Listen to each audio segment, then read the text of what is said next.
Bonjour tout le monde. Alors aujourd'hui, je vois la vie en rose parce que j'apprends à couper un oignon sans pleurer. Et c'est vraiment plus simple que vous ne croyez.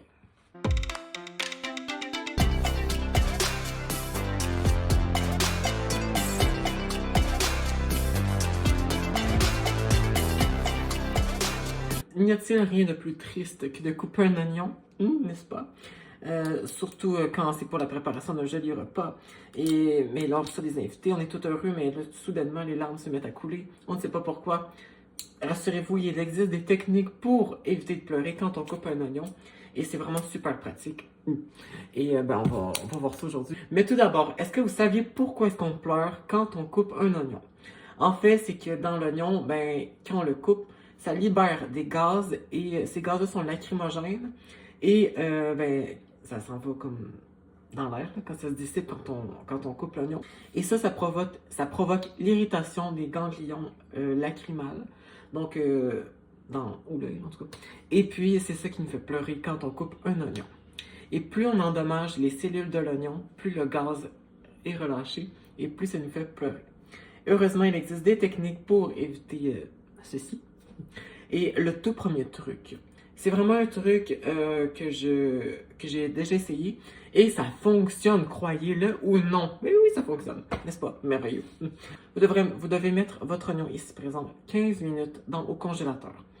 Donc là, vous allez me dire, moi, je vais pas prendre un oignon congelé. Rassurez-vous, l'oignon ne sera pas congelé. Mais simplement, ça va faire que ça va supprimer en fait la dispersion du gaz lacrymal. Et ça va vous empêcher de pleurer quand vous allez le couper pour votre recette. N'est-ce pas intéressant? Une autre technique, ça consiste à plonger l'oignon dans un bac d'eau quelques minutes avant de le couper.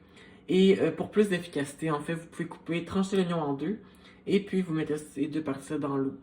Et voilà, ça va aider à ne pas trop libérer le gaz quand vous allez le couper ensuite. Et ça va vous aider à ne pas geindre en coupant votre oignon. Une autre technique, et non la moindre, consiste à vous servir d'un couteau très coupant. Un couteau, vous voyez, je me vois ici, alors c'est très coupant.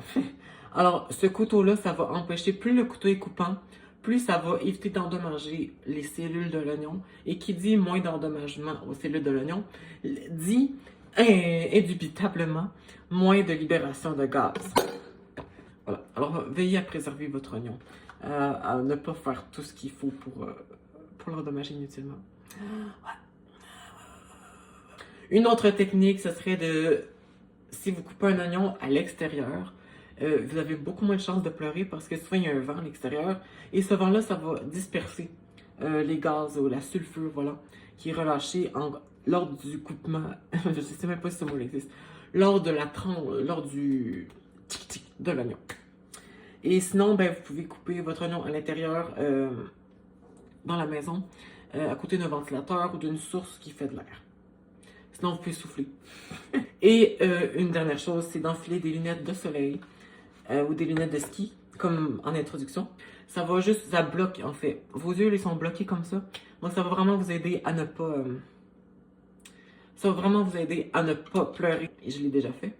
Et vous voyez, je ne pleure pas. Et je pleure pas en fait quand je porte des lunettes de soleil.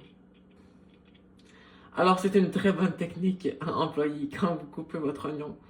Et peut-être que comme ça, mais bon, vous comprenez l'idée. Bref, il existe toutes sortes de techniques pour couper l'oignon sans pleurer.